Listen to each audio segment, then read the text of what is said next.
Hey, Ethan. Yes, Gage. Are we recording? I think we are. Okay, great. Then that means that we can start because we're back. It's the young Rottweiler, Ethan Hamilton. Bart. And I'm 007, Gage Sutton, the two coldest podcasters in the game here for the AWR Recording Podcast. And we are back with another NFL overreaction prediction video. This week, we're going to be recapping our Week 11 overreactions and our Week 12 predictions, as well as going over our current records. I don't want to say anything else about that because we'll talk about it in a little bit. How are we feeling after Week 11 of the season, man? Because your team took their first loss of the season, their first loss in the year. Yeah, they haven't lost since last regular season. Since you became a fan. Since I became a fan. It was a nice run. I felt like I was a good luck charm for Chiefs Kingdom. But honestly, I wasn't too impressed. I mean, the Chiefs were eventually going to lose one. They wasn't going undefeated. And to lose one in Buffalo, they're not going to sweat. It was a good game, though. I thought Josh Allen played pretty well. And I'm a noticeable Josh Allen hater, but his touchdown run at the end of the game was cold. Like, his walk-off was cold. It was really, really cold. Yeah, I'm a Josh Allen defender, so I had a feeling that Buffalo was going to get a chance to win it and knock off Kansas City off their pedestal that they've been on all season. And yeah, they went in and did it. So props to Josh Allen, props to the Bills. But what I really want to challenge them is, can you do it in the playoffs?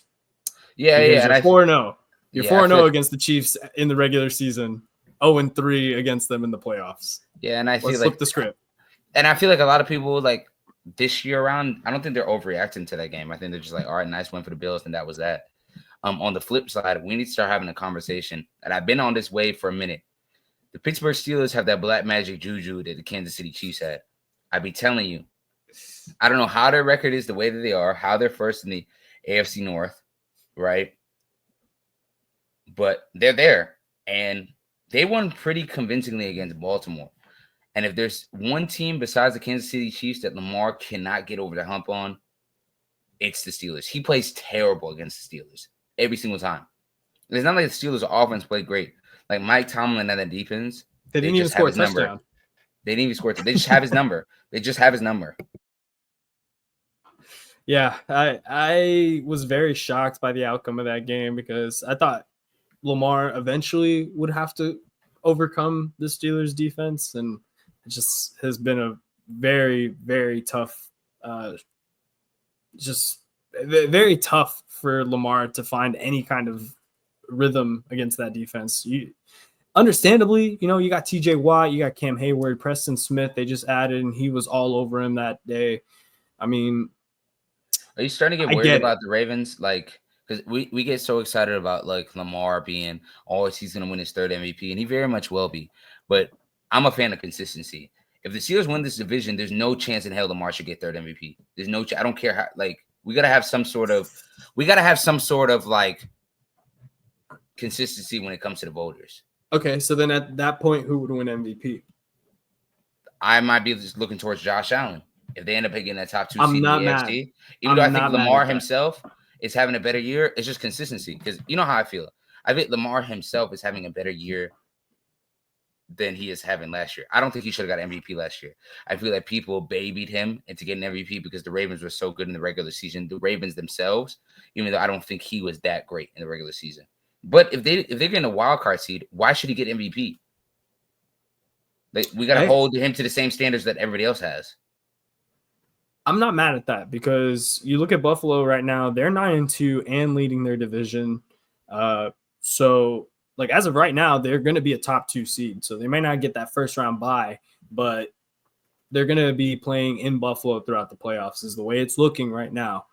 Mm-hmm. I think that really does point it towards Josh Allen because he's also played very, very well. And this is coming off of a season or an off season where people were talking about how he's going to regress. He doesn't have Stephon Diggs anymore. This offense isn't going to be as potent. Josh Allen shut down all of that and has said, I don't need a number one receiver. I'm gonna take this offense, put it on my back when I need to. Hold on. We gotta put a little question mark. They did go get a number one receiver. Don't do that. Okay. They did halfway through the season. Halfway through the season. No. All right, bro. They saw it too. There's a reason why they got the number one receiver, because they said, all right, maybe like I don't think it was a bad thing getting rid of Stephon Diggs. Like, you see how he got hurt in Houston. He was kind of it was definitely getting towards the end. And Amari has helped them a lot. He has helped them a lot. Yeah. And I mean, so let's not like do it like let's not act like he's doing it all by himself. Because especially with James Cook is like, people talk about how good Derrick Henry has been. James Cook, I think, has been the second best running back in football this year. James Cook has been really okay. I forgot Saquon. Yeah, I was gonna say Saquon. But James Cook has been really, really good. Really, really good this year. So let's not look like he has no supporting cast. Let's not act like he has no supporting cast. I was gonna say Joe Mixon has had a really good season too. I'm sure we'll talk on the. No, Mixon had good. I don't think he's been better than James Cook or even Alvin Kamara, but I think Mixon's been good. Yeah, but I'm with you. I think Lamar definitely needs to be in question for this. If Josh Allen is going to be the prime person that people are going to talk about, if it's not a quarterback, if like in this fantasy world that we're living in, who do you think who would be your MVP if it wasn't a quarterback? Is basically what I'm asking you. It's tough. If there's no quarterback here, I'm probably leaning towards a Derrick Henry or a Saquon, because I think Saquon has carried that Philadelphia offense, carried them, especially when games like A.J. Brown and Devontae Smith weren't there. I look at a guy like Justin Jefferson, who's been great this year, even though he's not really going to break any records. He's not on like how Tyreek was on a record-setting pace last year. I would say probably Derrick Henry, or maybe even it's hard to say, because like I said, there hasn't been really any standout performers outside, like in a lot of the skill positions. But I would say probably Derrick Henry or Justin Jefferson for me, and Saquon. Those three. Yeah, I thought Derrick Henry and Saquon too. The other name I was going to throw in was TJ Watt, and just because we look at, or we talk about the Steelers, this is how this conversation starts, talking about the Steelers. It starts and ends with TJ Watt. He is a game wrecker for whatever offensive line you put him against. It doesn't matter who your right tackle is. He's going to have trouble with TJ all day. And the fact that he's just so versatile, he's so impactful every single down. He just forces so many offensive He's a changes. Mismatch, bro. He's a mismatch, bro, everywhere he goes. So I got to give credit where credit is due. But transitioning into that conversation too. I'm not mad at that. Transitioning to my hot take. I really think this is the closest year we're going to have as far as a number one overall pick sweepstakes. I could not tell you who's the worst team in football this year. I could not tell you. I have no idea who's going to win the number one overall pick. Like, Jacksonville is really, really bad. They're in the driver's seat right now. But you look at teams like Tennessee, who equally is as sucky. Dallas is free for all. And I don't think Dallas wins more than 2 games the rest of the year. I really don't think. And I don't think they played bad against teams like Philly and the Texans, especially in the first half. Like against Philly, they had a chance to win it in the first half. The Texans, not so much, but they were competitive definitely through the first half. But you could not tell me who's going to be in the prime position to get Travis Hunter. Like, you could not tell me. Yeah, honestly, because you didn't even talk about the Jets, who are now 3-8 and are very seriously in that conversation too of getting a top 5. The Giants too, 3-8. Yeah. Giants are very bad. Cleveland is very bad. The Saints are very bad. Raiders. That's what I'm saying. Like, we have I think there's something like 10 or 11 teams that are all within 2 wins of each other. Yeah, it's pretty funny that 2 of those teams come from the NFC East. Yeah, no, it really does. I mean, like I said, I'm not. Next year, I'm gonna reform and go back to being a Cowboys fan once we get a new coach and everything like that. So I'm not gonna focus too much on them. But I just think it's so interesting that, like, really we have no idea who's gonna be in prime position to take Travis Hunter, because Denver has played really well. We thought early in the season maybe they'll be in it. Shout out Bo Nix though. He's been sleepy. If somebody said that he's been the best rookie quarterback, I can hear an argument. That's what I'm gonna say. I can hear an argument. He's been fairly consistent the past few weeks, putting a nice string of games together. So I'm not really gonna hate too much. Like I said, this week was easily his best week as an NFL player. 307, 4 tubs, 84% completion percentage. Like, that's almost a perfect game on a good Falcons team. Was a blocked field goal away for maybe beating the Kansas City Chiefs, who were undefeated at the time. He kind of stunk the bed up against the Ravens, but then was great against the Panthers, 284, 3 tubs. Bo Nix has been sneaky good. I know we've been obsessed with Jaden Daniels and Caleb Williams, but Bo Nix is definitely catching up on them. Yeah, I like the Bo Nix story. I think he's played really well, and the Broncos are onto something, bro, with how good that defense is, and Bo Nix finally starting to get a rhythm. You think they get a wildcard seed? Yeah, I think the way it's looking right now, I think it's very possible. Sean Payton's really coaching those guys. And I'm a Sean Payton hater. I become a Sean Payton hater, and I don't think it's changed that much this year. But I gotta give credit where credit's due. They've been hooping. Yeah. Well, I want to talk about a team that I feel like we've talked about a lot in terms of just disappointing, and a lot of it will come down to injuries, but I think they just are. It's time to kick their back in. The same way people have been kicking Dallas's back in, rightfully so. San Fran. It's time to talk about it. Yep. San Fran deserves equal. They need to get their face stomped on a little bit. Like, come on, let's be honest. San Fran. It's your hot take. Go take it away, because I'm gonna start ranting if I keep going. Yeah. So the 49ers, man, and like I said, they just got Christian McCaffrey back. They had Kittle out. They have these injuries in and out of the lineup. They lost Ayuk for the season. But my thing is, this is supposed to be one of the elite teams in the NFC. You can't beat the Seahawks without George Kittle. I don't know. And it's just the inconsistency on both sides of the ball that we've talked about all season. Purdy shows up sometimes, and then the defense doesn't. The defense will show up, and then Purdy throws 3 picks. It's just not sustainable. And they're sitting at 5-5 right now. There's a very real possibility they do not make the playoffs. And we're talking about a team that was in the Super Bowl last year. Yeah, and we're primed to be in Super Bowl conversations again this year.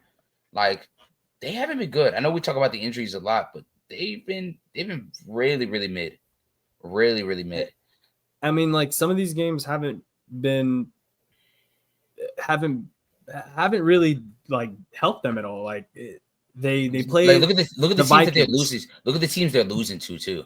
Like, that's what I'm saying. It's not like they're getting like routed by the Lions or something, bro. That's what I'm saying. Look at the Rams, schedule, right? The Cardinals, the Seahawks.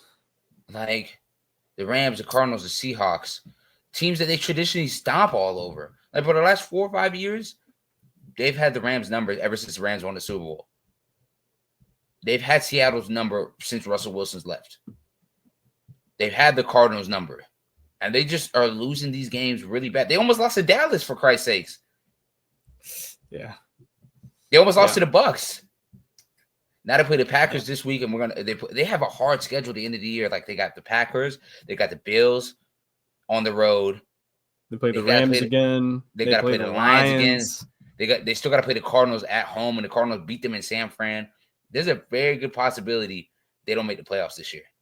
Like, I'm looking at the very least they get 2 more losses. I think they get 2 more losses, unless they get hot for some reason. At the very least, they get 2 more losses. Even then, bro, these games are really tough. They're coming to Lambeau. They're going to Buffalo. They play in Miami, and then, like you said, that last one in Arizona. These are not easy places to play. And we talked about just all of the injuries, everything that's gone on with that organization. Debo punching or choking the kicker and the long snapper a week ago. That was corny. That was corny as hell. It's not a good look for what they're trying to do this year. They're trying to win a Super Bowl. I just don't see it, man. I'll be surprised if they even make the playoffs at this point. And spoiler alert, I think the Packers beat them in Lambeau. I'm not mad at that. I'm not, and I haven't been that high on the Packers this year. You know how I feel about y'all. I feel like they played like shit against Chicago. Like, and you need to keep it a buck about it. QB1. He's been inconsistent throughout the year. Throughout the year. But I'm not gonna put any of that game on Jordan. No. I'm not gonna talking the whole game. I'm not gonna do all that. I'm not gonna put the season on. I'm not gonna put the season on Jordan either because he's won us a lot of games that we probably shouldn't have been in. He put us in bad situations too. He's had 1 touchdown in the last 3 games. Yeah, good buddy. You can't tell me. You can't. Sorry, I'm not biting. Just wait. It's Toyotathon is underway. So now is where we're gonna see Jordan Love really take off. Okay? We're gonna see. He's sitting at 11. He's already at his interception total he was last year. Yeah. And we still got 5 games left. So I don't know what world you think Jordan Love's been playing good at. I think he's playing mid at best. I don't think he's been. I'm not saying that he's been playing good or great, but I think that people are definitely like hating on him too much. A lot of these throws that he's making, for me, I guess just having the comparison of having Aaron Rodgers, who is so passive sometimes, I like seeing someone who's going to take shots downfield because it's led to a lot more big plays within the offense. And Christian Watson had a huge week this week. Christian Watson tore them up, boy. He's a dog. He's a dog. But yeah, I get it. You definitely want to see him be cleaner with the football. I think a lot of it has to do with coaching too, of just making him, sit back, read the offense a little bit more and not force these passes. But I like what I see from Jordan. It's his second season as a starter. I'm not worried about his long-term progression. I'm just saying the expectation coming into the year, the way y'all beat Dallas, the way y'all played well against San Fran in the playoffs. The expectation coming into the year was Green Bay was going to be a contender in the NFC. Not that they were going to win it, but they definitely was with, like, I would say a nice benchmark was definitely divisional round. Division round was definitely a benchmark. And I feel like so far they're definitely underachieving. I don't know if y'all make it to the divisional round this year. Well, the NFC's weak. I'll change that. I was gonna say. I mean, they're 7-3 right now. They're 7-3. So I mean, I think they're sitting really pretty in terms of, in like the division they're playing in too. Let's talk about besides Chicago, the other 2 teams have been very competitive, and I think Green Bay will have a shot at this. There are only 2 teams I'm really scared of in the NFC. And for me, it's Philly and Detroit.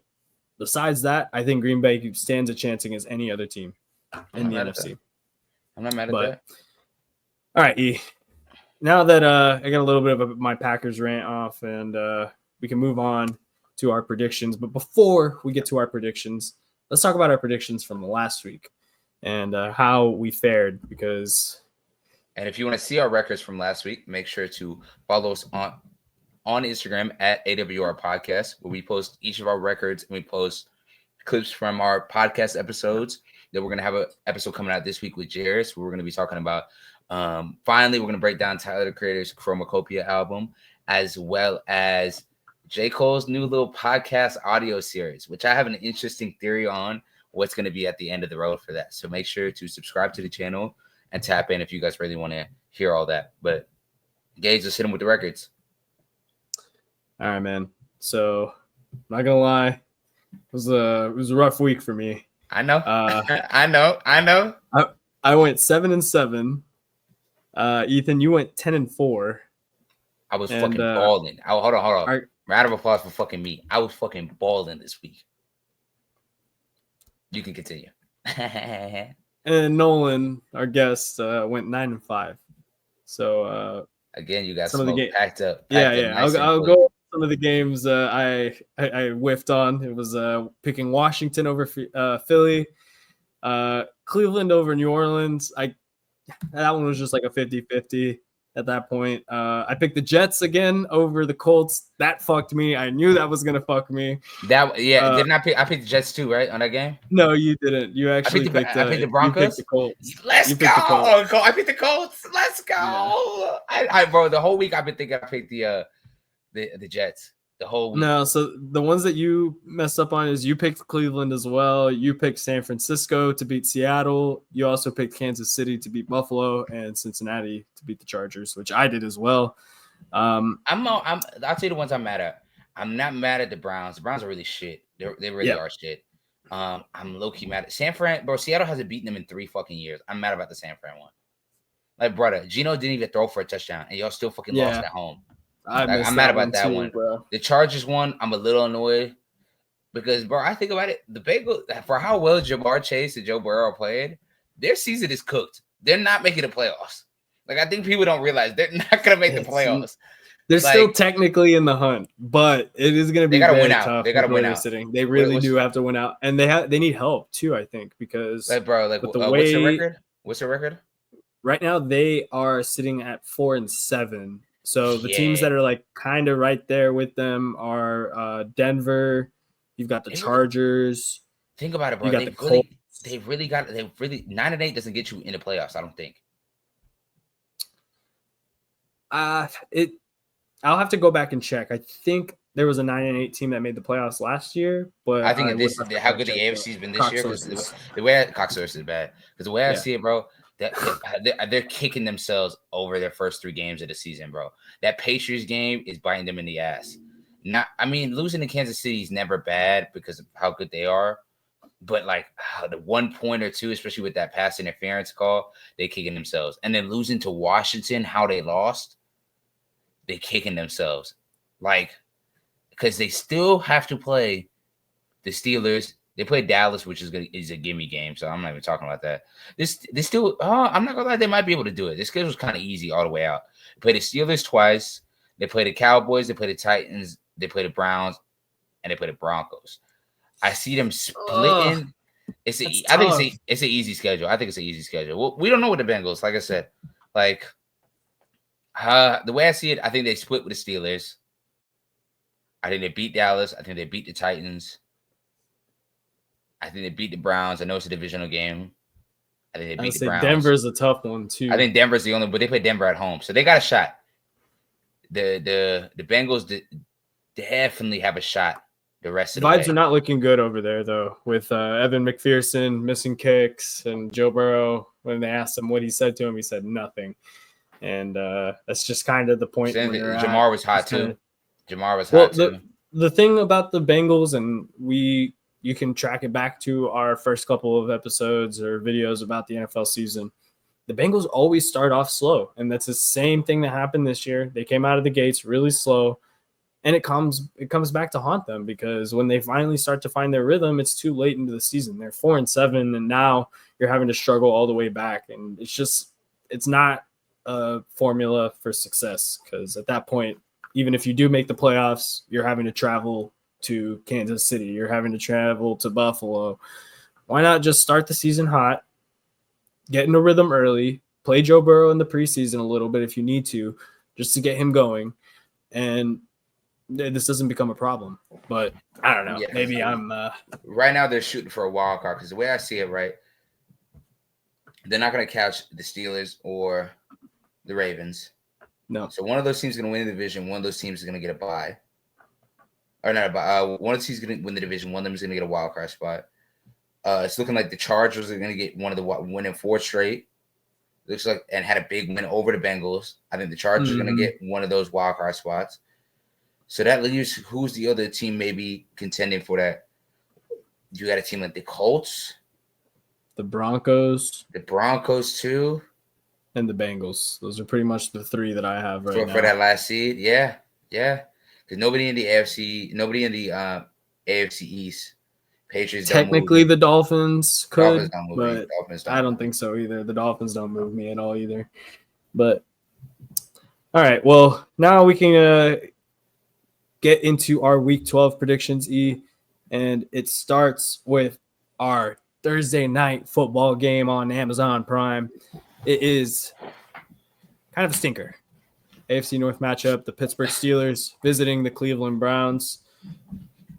Ethan, I'm interested to see where you're going here because maybe Thursday night games. Yeah, I mean, you're more of a Steelers hater than I am, I think. But I definitely see this as a little bit of a trap game for them. Am I crazy for saying that? No, you're not. Thursday night in Cleveland is definitely a trap game, especially coming off a big win like how they did Baltimore this past week. I ain't mad at you for thinking it. And if that's your unofficial upset of the week, I wouldn't be mad at it. Me, on the other hand, I'm picking the Steelers. The Browns stink, bro. I thought maybe Jameis maybe Jameis got another game in him. I do think the Browns do win another game this year.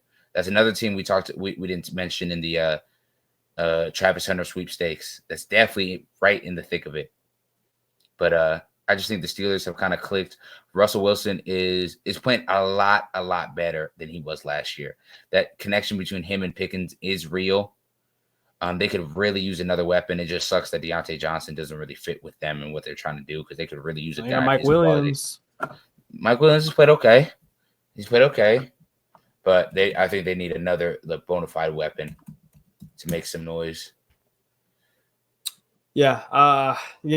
I normally go with the logic of, it's wonky. It's a Thursday night football game. And I kind of want to stick with it, but the Browns are so bad, like so unbelievably bad, that I just don't see any way they're going to pull a win away from Mike Tomlin. And I high-key think that too, Kevin Stefanski's coaching for his job these last couple games. I think he's been getting a pass, especially his first year there, with what he would do with Baker and the whole situation with Deshaun. But Kevin Stefanski's in that same boat for me with the Mike McCarthy's and the Doug Peterson's. Like, really, what has he done? Yeah, it's been tough sledding. And it's getting close to the end for him too. So I'm glad that we both agree on the Steelers. What we got in the next game? All right, next we've got the Kansas City Chiefs visiting the Carolina Panthers. This is the start of our 12 o'clock window. I think we know where we're going with this one. Yeah, we're going to be on the same page at this one. Okay. The Chiefs don't play this week. Chiefs are bye this week. Yeah, they do. Who do they play? It's week 12, Greg. Yeah, they play the Panthers. Oh, you're right. I'm tripping. You're right.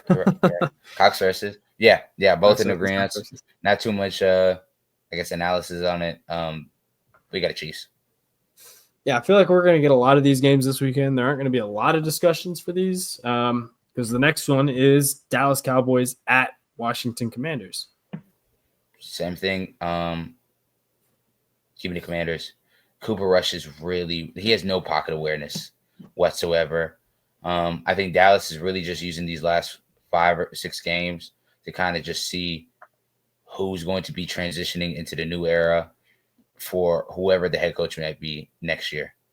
I know a lot of people, like, I saw this graphic on Twitter where it's like who Cowboys probably should be looking for as like a head coach, and it's Ben Johnson, Joe Brady, who they're probably going to end up hiring, Bill Belichick, Mike Vrabel. And I couldn't agree 100%. Like, I hope Cowboys fans realize that, like, Mike McCarthy should definitely stay to the end of the season. I don't want no fake run the last 6 games to fuck up the draft stock. None of that. Let Mike McCarthy finish it out. Let him crash out fully on Jerry. Let all the blame go on Jerry. Because this is the hottest I've ever seen a block for Jerry. Like, bro, they're doing whole segments on ESPN because they love Jerry.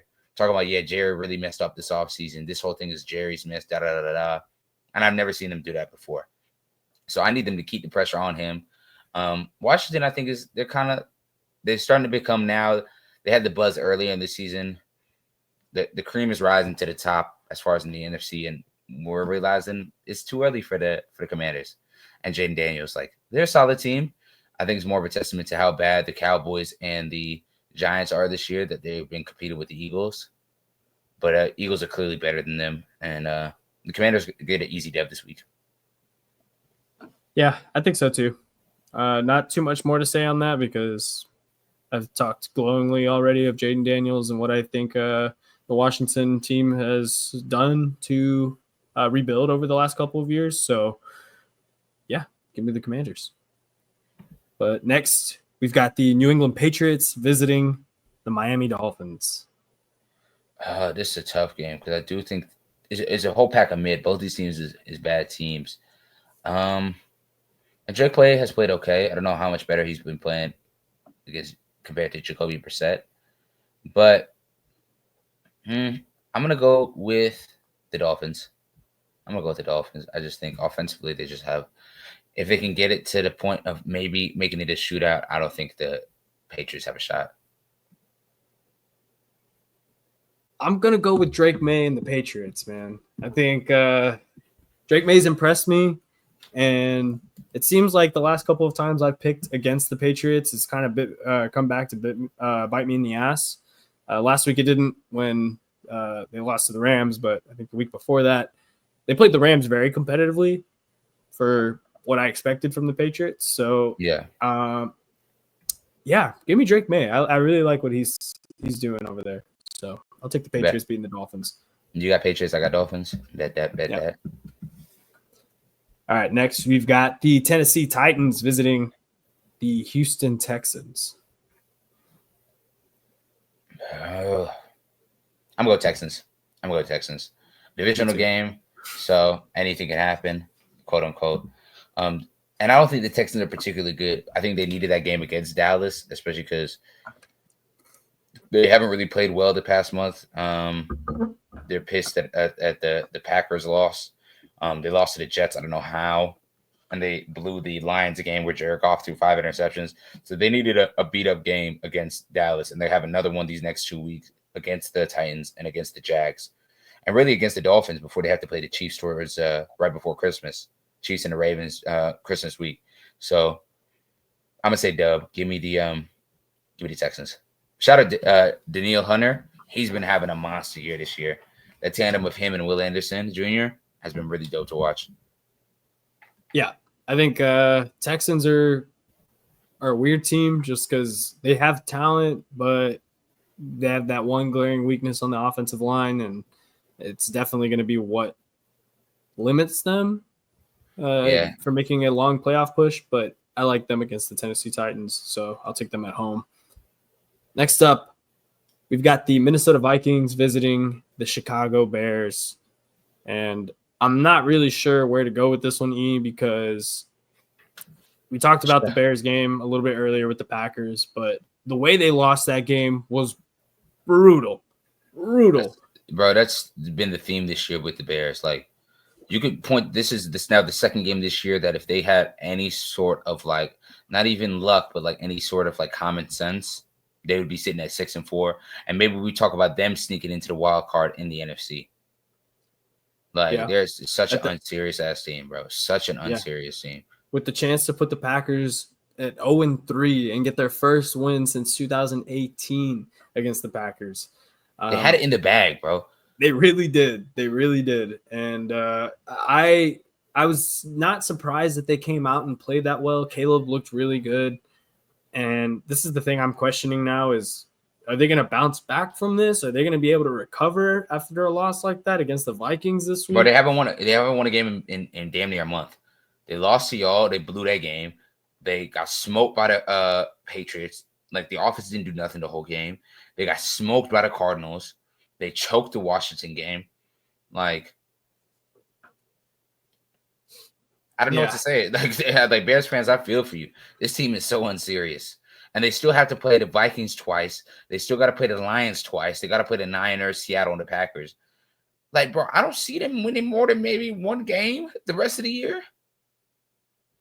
And going into the year, we talked about how good the supporting cast was for Caleb Williams heading into the year. Like, this is the best supporting cast maybe a rookie quarterback has ever had. And he has a chance to maybe even win the division and make the playoffs. That ship, as far as I'm concerned, this past months, that ship has sailed.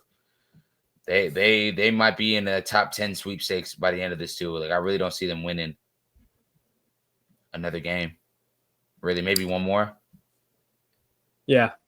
They're gonna have some serious rebuilding questions this offseason. I'm gonna take the Vikings. I think their defense is really, really tough, and Caleb's gonna have a hard time, I think, reading that and getting rid of the football, because how many times did he get sacked against the Patriots? 9 times. Cox sources, yeah. Yeah, well, the Vikings are very good at generating pressure. I expect Caleb Williams to be in the dirt a lot. I'll take the Vikings. I'm right there. Ditto. All right, next, we've got the Tampa Bay Buccaneers visiting the New York Giants. Tommy Cutlet started this week. Why is he starting ahead of Drew Lock? It seems like they're benching Daniel Jones. Because they love the Tommy DeVito. They love it. They love the Tommy DeVito. Italian accent. Yeah, it's the Tommy DeVito. Yeah. The Tommy DeVito. They love it. Yeah, he fucking blows. Yeah, no, if they cared at all about winning, they would start Drew Lock. Because Tommy DeVito's nowhere close to Drew Lock. I don't even think Drew Lock's that good, but give me the Bucks. I think you're in the same boat. I don't know, man.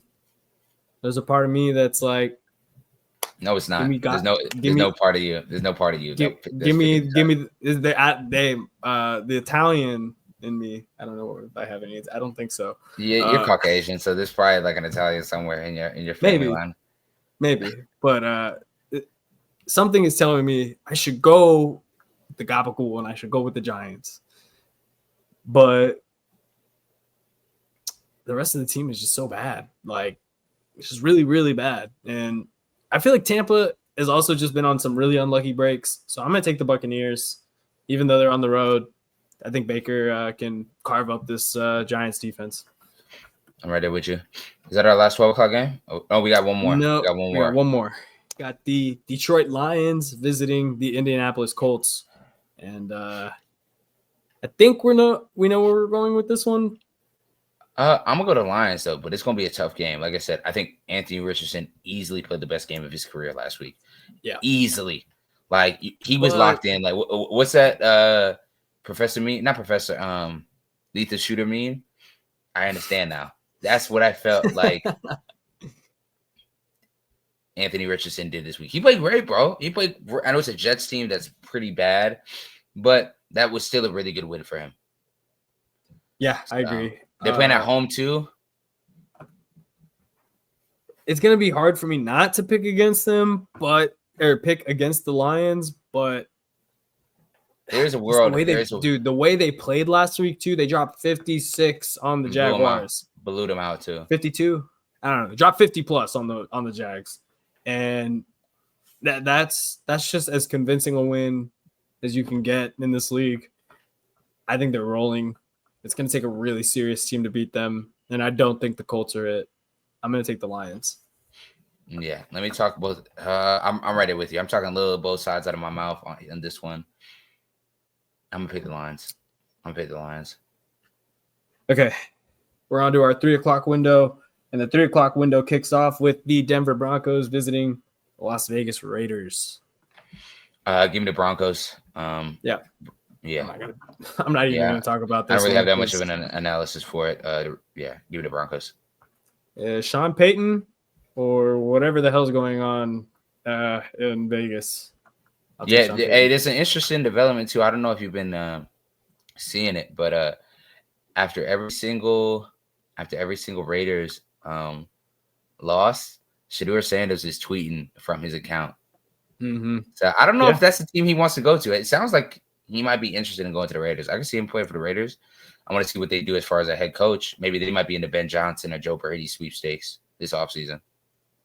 Yeah, it's going to be interesting because I've heard that Shedeur has been doing that, and I'm not surprised. I think Dion definitely has some strings that he can pull. Talk to the Raiders and said, "Hey, this season's a lost cause anyway. Why don't you come get my boy? Y'all need a quarterback." So, yeah, I'll take the Broncos here and help the Raiders get a step closer to the Shedeur Sanders, to the chance of taking Shedeur Sanders.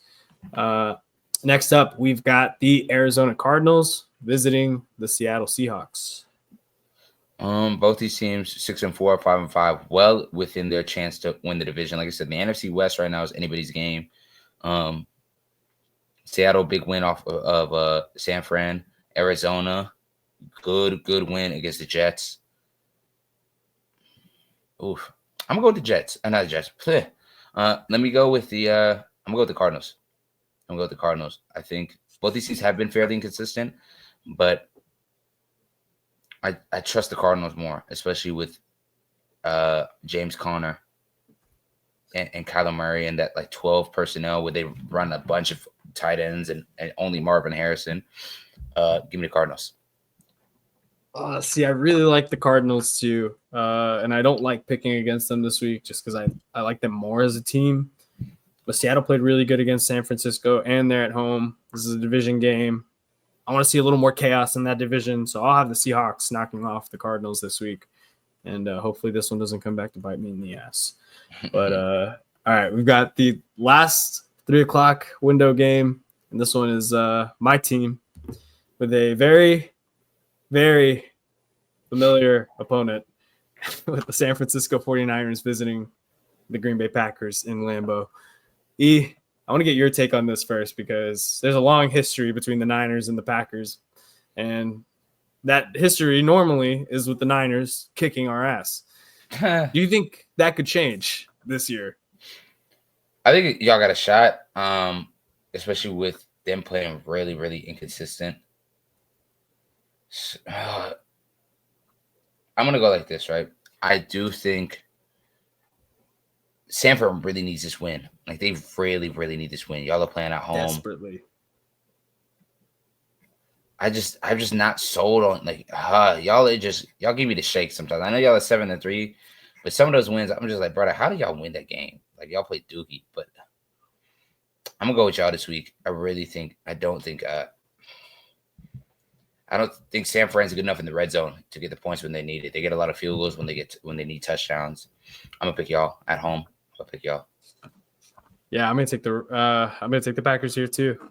It's scary knowing how this could go because San Francisco definitely capable of finding whatever powers they had last year and destroying the Packers, especially the way they played against Chicago last week. But I don't think that'll be the case. I think they'll find their footing and take care of business at home. But we are down to our last two primetime games of the week. It starts with our Sunday night football matchup. It is the Philadelphia Eagles visiting the Los Angeles Rams. I don't know which Rams team we're going to see, to be quite honest. The Rams got every single shot if Matt Stafford starts looking like Matt Stafford, because he's been mid past couple of weeks. And I don't know if I'm really – they're going to need him to play great. He played great against the Patriots, played mid-ball against the Dolphins, mid against Seattle, played good against the Vikings. I just think the Eagles go as far as Saquon takes them. And I think he takes them really far in this game against the Rams. Give me the Eagles. I'm going to take the Rams. I think I'm always for the Eagles losing, so you're not going to hear nothing from me. It hurts for me to pick. I like the Eagles. I like what they do. I like Jalen Hurts. I love Saquon. But I don't know. I think the Rams, even though their wins are not the greatest, I think they're a very tough team. And now that Puka and Cooper Kupp are back, the offense, even though they haven't really looked that amazing, I think they could find a little bit of a rhythm against Philly. And they're at home. I like the Rams here. Bet that.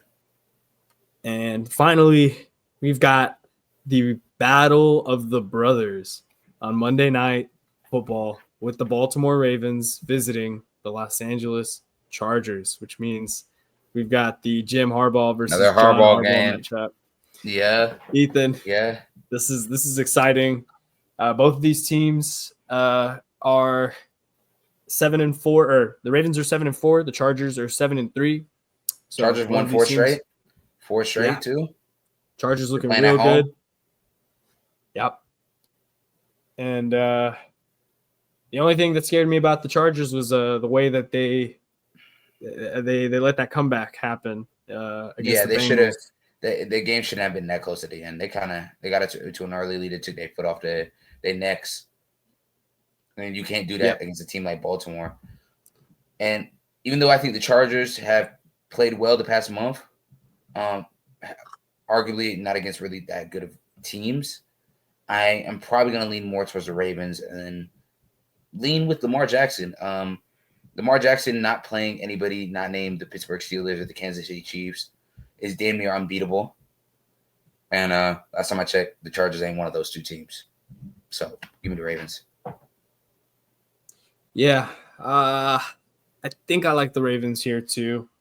The Chargers don't really have a home field advantage like a lot of other teams, just because they don't have as big a fan base. Yeah, LA, you know how it goes. Yeah. But I kind of want to take the Ravens here too, and I think I will. they need a win after that loss to Pittsburgh. And like you said, their boogeyman wears red and is in Kansas City. So I will take the Ravens, knocking off the Chargers on Monday Night Football. But any other last notes before we get into the end of the show, man? Not really, man. I'm appreciative for everyone who stayed all the way through the end of the video and watched this. Your support doesn't go unnoticed. I thank you very much. Please make sure to subscribe and like this video. Hell, comment anything. Comment what you think about our takes. Comment what you think about the series as it's been so far, what we can improve on, what we can get better at, for the viewing and listening experience. But yeah, man, I'm just pleased we get to, God brought us back together again to do this. And I can't ever get stay too mad about that. Hell yeah, man. And I love seeing all of the awesome interactions we're getting on posts. Even the people who are trashing our takes, we love it. Do it more. Yep. Trash the takes in here too. Please give the video a thumbs down if you want to. Yeah, fuck it.